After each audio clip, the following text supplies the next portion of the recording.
It's not easy for me to talk about this. Honestly, it's taken me years to even get to the point where I can put the words together. It was supposed to be a totally normal day on the job. Just one last patrol before the first big snowstorm arrived and closed down the high country for the rest of the winter. But that's when I found it. Hidden away behind a thick screen of old pine trees and a fairly recent rock slide, there was a shadow where a shadow had no business being. It was a hole, a cave in the side of the mountain that was not on any of my maps. And I know my maps. Now, the smart thing to do, the thing my training hammered into me, is to mark the position on the GPS, turn right around, and call it in. You wait for a proper geological survey team with the right equipment. But my gut just wouldn't let me walk away. There was something pulling me toward it. The air near the opening grew incredibly cold, and I could feel this low, deep hum, a vibration that seemed to buzz right in my teeth, and it was coming from inside that darkness. So against every single piece of common sense I had, I switched on my flashlight and took a step inside. My name is Alex, and for about 5 years, I was a park ranger assigned to a really remote sector of the Rocky Mountains. My patrol area was this massive, mostly empty stretch of mountains, valleys, and forests that saw maybe a few dozen really dedicated hikers each year. My home was a tiny, one-room cabin that the Civilian Conservation Corps had built way back in the 1930s. It was a lonely kind of life, for sure, but I had grown to love it. I learned the rhythm of the place, the way the seasons changed, the way the light hit the peaks at dawn. I really thought I knew every ridge, every creek, every secret that this land held. I couldn't have been more wrong. It was late October, deep into the autumn season. All the aspen trees were bare, their golden leaves long gone, and there was that specific kind of chill in the air that tells you winter isn't just coming anymore. It's already here. My job that day was to do a final sweep of the most remote parts of my sector. I had to make sure no late-season campers were still out there, unaware of the coming storm, and check for any new hazards, like downed trees or rock slides, that the snow would soon cover up. The area I was heading into was called the Whispering Peaks, an old name given by prospectors who claimed that the wind always makes a constant moaning sound as it whips through the narrow canyons.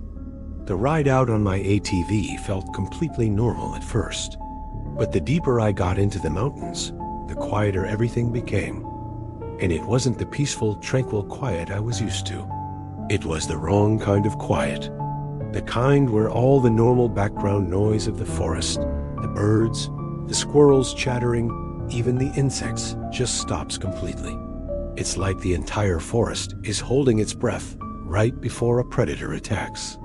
I tried to shake it off, telling myself I was just jumpy from spending too much time alone. I parked the four-wheeler at the end of an old service road and started my hike on a 5-mile loop I knew well.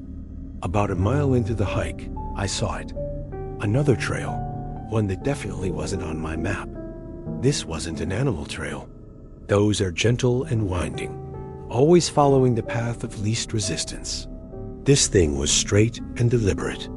It cut right through a thicket of dense brush with a kind of unnatural purpose, like someone had just bulldozed their way through.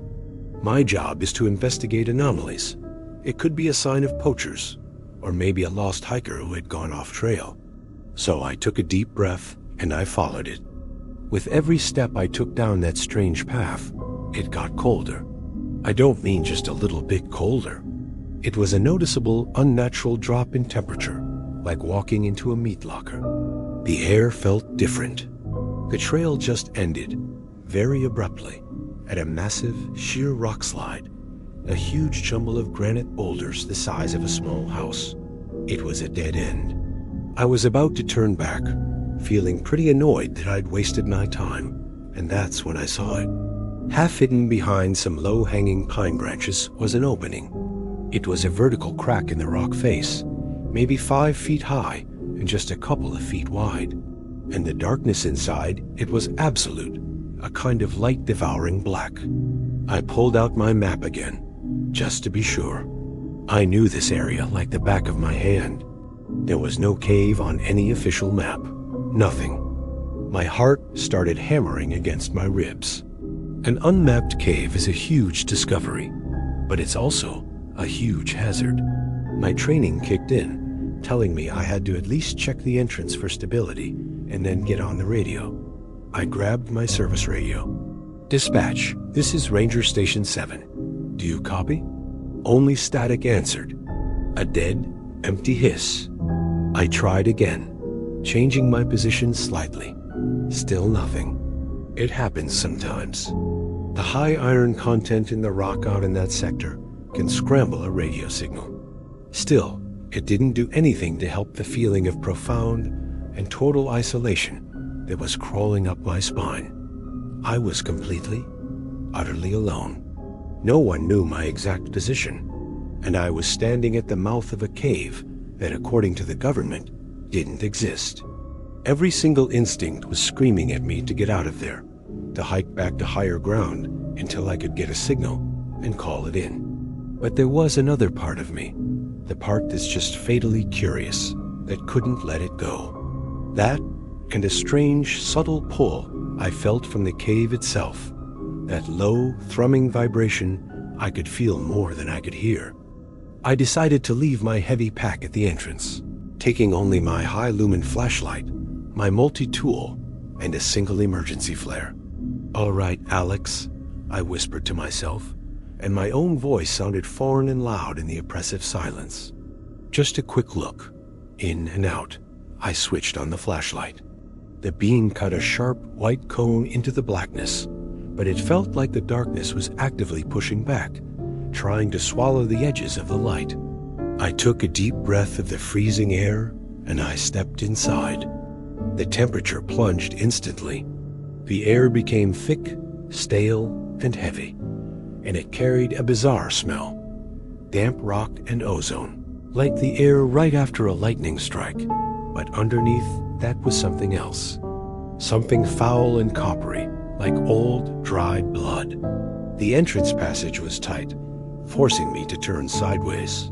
After about 15 feet, the sounds of the outside world, the wind in the pines, the rustle of leaves, just vanished completely, as if a heavy door had been shut and sealed behind me. All I could hear was the scrape of my own boots on the stone, the soft rustle of my jacket, and my own ragged breathing. And the hum. It wasn't a sound, not really. It was a physical vibration that traveled up through the soles of my boots and made the fillings in my teeth ache.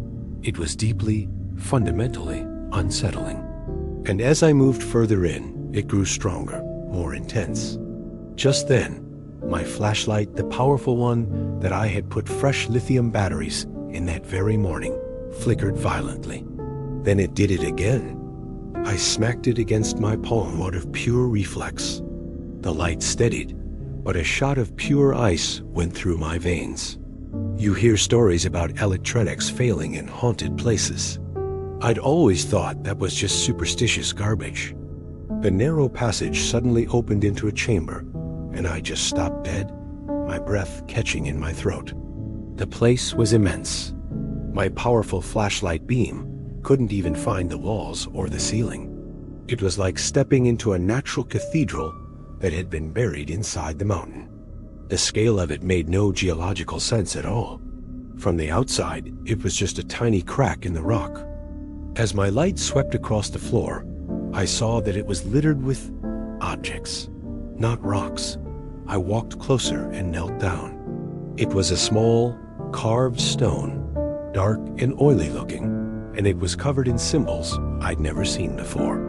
They weren't from any Native American tribe or any pioneer markings I was trained to recognize. They were sharply geometric, full of acute angles and unsettling spirals that seemed to hurt my eyes, making me feel dizzy when I stared at them for too long. And there were dozens of them, maybe even hundreds, all arranged in perfect concentric circles on the cavern floor. I spent who knows how long in there, just walking the perimeter of those strange stone circles. The place felt impossibly ancient. The silence was a heavy, weighted blanket. Besides the ceaseless, low hum, there was nothing. Then I started noticing other things that really didn't belong. Rusted pieces of metal. A pickaxe head, the kind miners used in the 1800s. A rotted tin lunch pail, its surface corroded almost beyond recognition. A single brass button from a pair of old work trousers. Seeing that old prospecting gear lying right next to those weird alien-looking stones was incredibly jarring. It felt so deeply wrong, like finding a smartphone inside a sealed Egyptian tomb. My brain just couldn't make it compute. I kept going deeper, drawn in by the overwhelming mystery of it all. The metallic, bloody smell was stronger here. I saw another opening on the far side of the massive chamber. I absolutely knew, that I should leave. I had seen more than enough. This place was not right, but the questions had me completely hooked. Who carved these stones? What were they doing here with 19th century mining gear? I had to know. I walked toward that second opening, and the hum grew louder, more insistent, with every single step I took. This new tunnel was different. It felt man-made. The walls were straighter, smoother than the natural entrance. As I ran my gloved hand along the rock, I felt scratch marks. I aimed my flashlight beam directly at them. It wasn't the weird symbols from the main chamber. It was words that had been gouged frantically into the stone. I saw names: Josiah, Thomas, Miller, and dates, all from the 1880s. Underneath the names were phrases, scratched with what must have been a nail or a knife tip by a hand that was shaking with pure terror. It hears us. Don't make a sound. The knocking won't stop. God help us. It's in the dark. My blood went cold. I'd heard old mining folklore from this region. Stories about Tommy knockers, the spirits or goblins that were supposed to knock on mine walls to warn of an impending cave-in. Miners were a superstitious bunch, but these warnings, they didn't feel helpful. They felt horrific. The tunnel opened into a much smaller room, which was clearly a makeshift camp. In the middle of the floor was a pile of debris, a rotted bedroll, a broken lantern, and a small rusted lockbox. And sitting next to it was a leather-bound journal, which had been miraculously preserved in the dry, cold air. With hands that were now shaking, I picked it up. The embossed cover was stiff and cracked with age. The first page, written in elegant cursive, read, "The Journal of Silas Thorne, Prospector, October 12, 1886.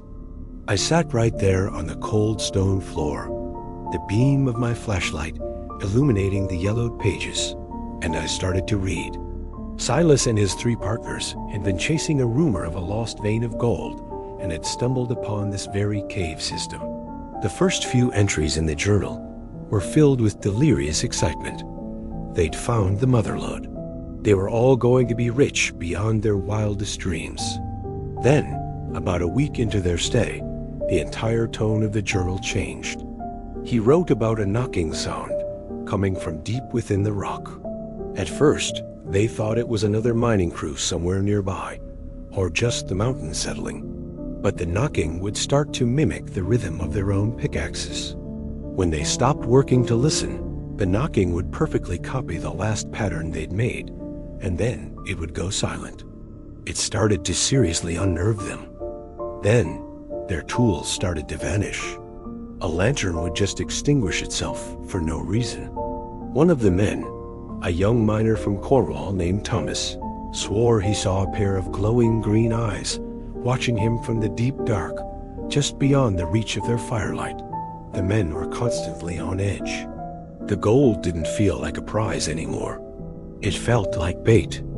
Silas wrote about the strange stone circles back in the main cavern. He said the Cornish miners in his crew recognized the hum and the feeling of being watched. They called the presence Abuka, an ancient spirit of the mine. But Silas wrote that he thought it was something much, much older, something tied directly to the strange stones. He felt like the cave itself was a living entity, and that they had trespassed deep into its gullet. The last few pages were a descent into pure terror. One man, Josiah, wandered off chasing a whisper he thought was one of the other men calling his name, and they never saw him again. They found his pickaxe lying in the dirt, but there were no tracks leading away. Another man, Miller, began screaming in his sleep, claiming that something was calling his name from inside the solid rock walls. Then he vanished, too. The last entry was a barely readable scrawl, the pen strokes deep and erratic, tearing into the paper. It knows my name now. I hear it in my own head when there is no sound. The knocking isn't in the rock anymore. It's inside me. The Cornishmen were wrong. They don't warn you of cave-ins. They are the cave-in. The ground is hollow. We dug too deep. We woke it up. We woke. And that's where the ink just trailed off the page into a messy smear. I snapped the journal shut. The silence in the cave felt different now, thick and heavy with the ghosts of Silas and his men. I felt a profound, aching sadness for them. I stood up, my legs stiff and cold. It was time to go. I would take the journal as evidence. I would report this, and I would make sure this place was sealed with concrete and dynamite forever. That's when I heard it. Tap. A single, clear, distinct sound from the darkness of the tunnel right behind me. I froze solid. My rational mind desperately tried to supply an explanation. A rock settling. An echo of my own movement. My overactive imagination, fueled by reading that terrifying journal. I stood dead still, straining my ears, listening. For a full minute, there was nothing. Just the ceaseless, low hum and the frantic, heavy pounding of my own heart in my chest. I let out a shaky breath. It was just my imagination. Tap, tap, tap. It was closer this time. And the rhythm. My blood turned to ice water as I realized what it was. It was mimicking my heartbeat. A slow beat, then two quick ones. Exactly like my own terrified pulse. The story wasn't a story. It was a warning. It was real. And it was happening all over again. Slowly, deliberately, I started backing away, pointing my flashlight down the tunnel I'd just come from. I saw nothing but empty, glistening rock. Who's there? I called out, and my voice cracked, sounding like a scared child's. The only answer was more taps, faster this time, perfectly matching my accelerating pulse. It was listening to me. It was somehow inside my chest. It was mocking me. My flashlight flickered. Once. Twice. Then, with a faint pop of the bulb, it died. It plunged me into a darkness so total, so absolute, it felt like a physical substance. I was completely blind. The hum swelled instantly, filling my head, a painful pressure building behind my eyes. I fumbled frantically at my belt for my tiny keychain backup light, my hands shaking so violently I could barely grasp it. The darkness felt like it was pressing in on me, suffocating me. Then I heard a new sound, a whisper, a dry, desiccated scraping sound, like dead leaves being dragged across stone. It seemed to come from everywhere at once, and it was trying to form a word, my name. Alex.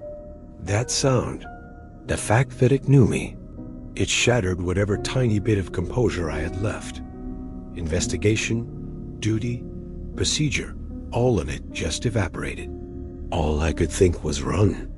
My fumbling fingers finally clicked the backup light on. It was a pathetic, flickering glow, but in its weak circle of light, I saw something at the far end of the tunnel. A shadow, a patch of darkness that was somehow blacker than the pitch black around it, recoiled from the feeble light. I didn't wait to see more. I turned and scrambled back through the passage, sobbing for breath. Behind me, I heard a scraping, dragging noise, and it was gaining on me.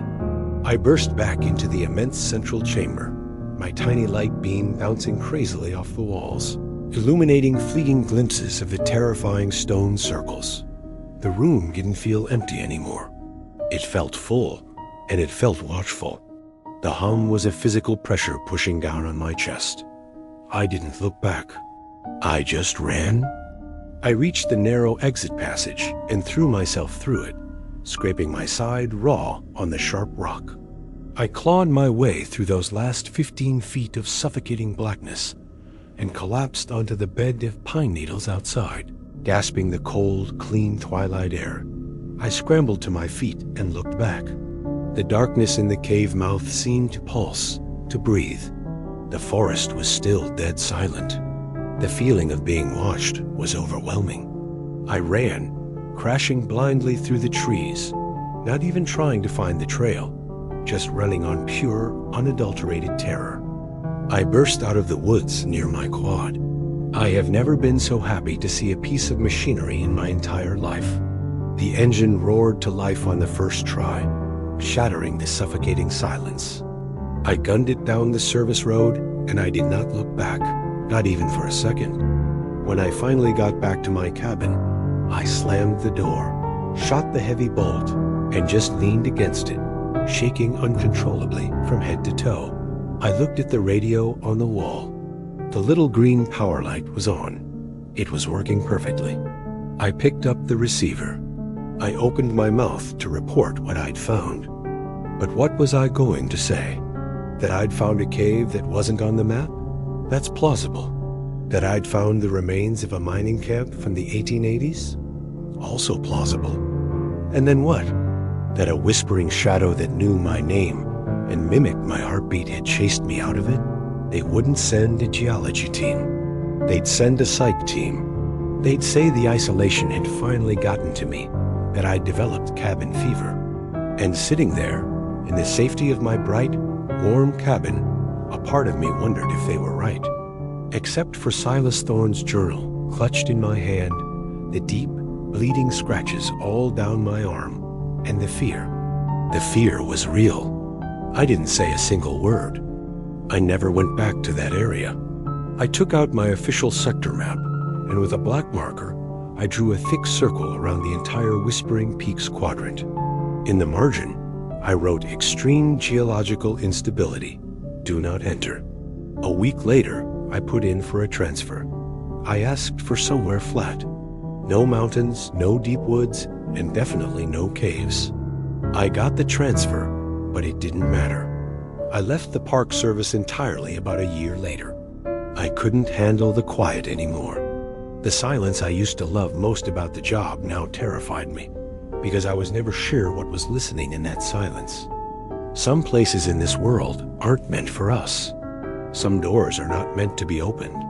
I still have Silas's journal. Sometimes, late at night, when the house is quiet, I take it out and read his last, desperate words. We dug too deep. We woke it up. That's the thought that still gets me, the one that keeps me awake. For over 100 years, that thing has been in there, awake and listening. You hear stories all the time about the thousands of people who just vanish without a trace in our national parks. We call them cold cases. We blame the weather or bears, or we just say they got lost. But what if they weren't lost? What if they were found?